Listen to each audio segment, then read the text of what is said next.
Paz, paz, muita paz. Bom dia, jornadeiros do livro de Atos dos Apóstolos. Tudo bem? Espero que sim, viu?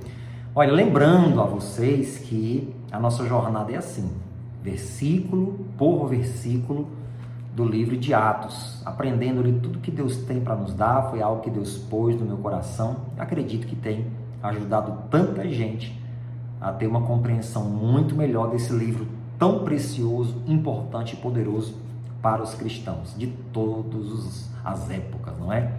E lembrando que eu sempre peço a vocês que o robozinho do YouTube, ele entende que quanto mais pessoas deixam like, ele entende que o vídeo é importante. Você acha esse conteúdo importante? Então não esquece de sempre deixar o seu like aí.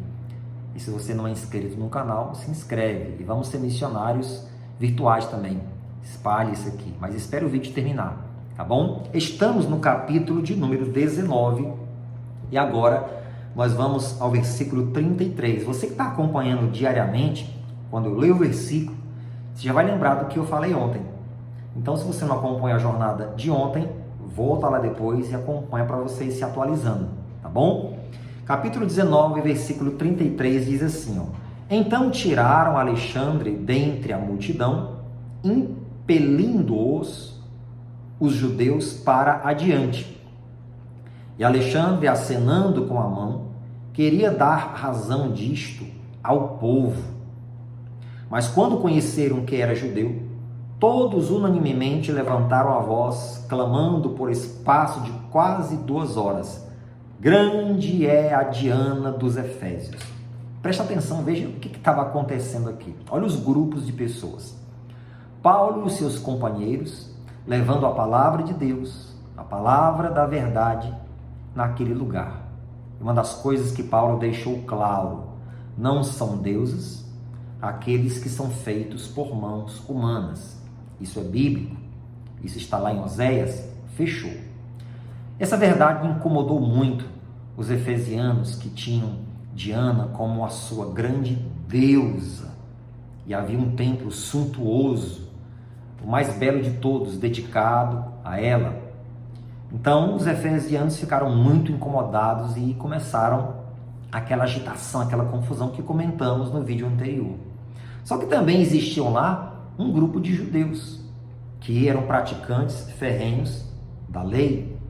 Aí veja o que acontece, eles tiram Alexandre, dentre a multidão, para que Alexandre falasse a favor deles, dos efesianos que defendiam a grande deusa Diana. E Alexandre acenava com a mão, porque Alexandre também era contra a doutrina do apóstolo Paulo. Alguns acreditam que este Alexandre se tornou cristão e depois voltou ali à prática do judaísmo. Bom, deixa eu explicar para você aqui sobre esse posicionamento de Alexandre de querer falar a favor da grande multidão, não a favor de Diana, mas da grande multidão contra a doutrina de Paulo.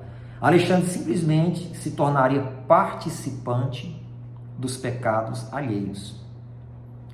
Veja só, há muitas pessoas que elas se tornam participantes dos pecados alheios, simplesmente por não se posicionarem a favor da sua fé, daquilo que creem, por medo, por vergonha, por covardia ou por qualquer outra coisa. Deixa eu dizer uma coisa para você, se for preciso, perca amizades, mas não se torne participante dos pecados alheios. Corra riscos, mas não se torne participante dos pecados alheios.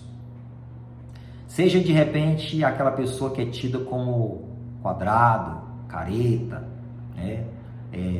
antiquado, atrasado, não tem a mente cristã moderna como muitos pensam, mas mantenha o seu padrão de integridade moral, de comprometimento com Deus e com o Evangelho. Não seja participante dos pecados alheios. Alexandre não ia defender a deusa Diana dos efesianos, aquele templo que atraía pessoas de tantos lugares do mundo naquela época para se prostituírem lá dentro. Mas ele era contra a doutrina de Paulo, contra a palavra de Deus. muitos têm se tornado, infelizmente, participantes dos pecados alheios. Aí uma coisa que acontece, versículo 34, mas quando conheceram que era judeu, todos unanimemente levantaram a voz, clamando por espaço de quase 2 horas. Olha que loucura, gente. 2 horas, gritando: grande é a Diana dos Efésios. Quando eles souberam ali, no meio daquele movimento, que Alexandre era judeu, e que não estava do lado da fé deles, mas que era judeu, eles até repudiaram o posicionamento de Alexandre e começaram a gritar desesperadamente, aquela loucura, aquela turbulência: grande é a Diana dos Efésios. Sabe o que eu vejo aqui?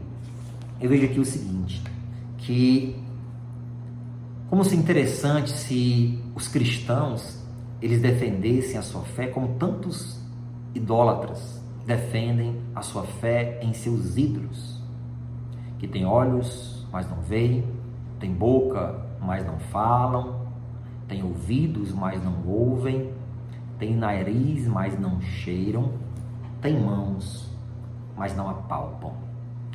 Muitos que têm os seus ídolos, eles defendem ferrenhamente a sua fé, com muito vigor. Você veja que durante 2 horas eles ficaram gritando: grande é a Diana dos Efésios. Isso aqui nos faz lembrar de Jeremias capítulo 50, versículo 38. Diz assim, eles pelos seus ídolos andam enfurecidos, né?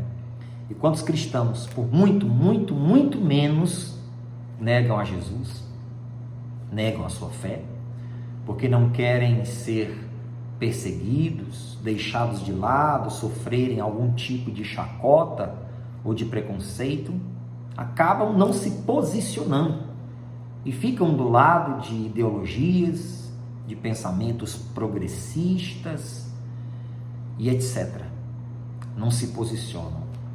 E eu lembro do que Jesus falou quando ele disse: aqueles que me negarem diante dos homens, eu os negarei diante dos santos anjos.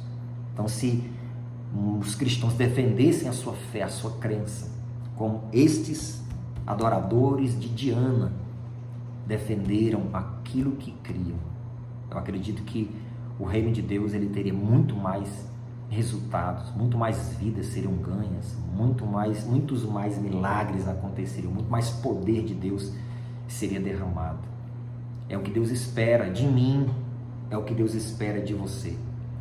A mensagem que eu quero te deixar nessa manhã é essa: não negue ao Senhor Jesus, não se envergonhe do Evangelho. Este mesmo Paulo diz: não me envergonho do Evangelho, porque é o poder de Deus para a salvação de todo aquele que nele crê. Seja qual for a situação que você se encontrar, jamais negue ao Senhor Jesus. Vamos orar? Senhor Deus e Pai, que o Teu Espírito Santo nos dê essa ousadia, essa intrepidez para jamais negarmos ao Senhor e ao Teu nome, Pai. Custe o que custar, a nossa confissão é o Senhor Jesus, que Ele é o nosso Salvador. É o Senhor Deus, que é o único Criador dos céus e da terra. Outro além de Ti não há, nunca houve e jamais haverá. Derrama, Senhor, em cada um de nós um espírito de intrepidez, para que, nesses tempos difíceis, possamos em todos os momentos glorificar e confessar ao Senhor, em nome de Jesus. Amém? Graças a Deus. Que Deus continue te abençoando, compartilha e não esquece, a jornada continua.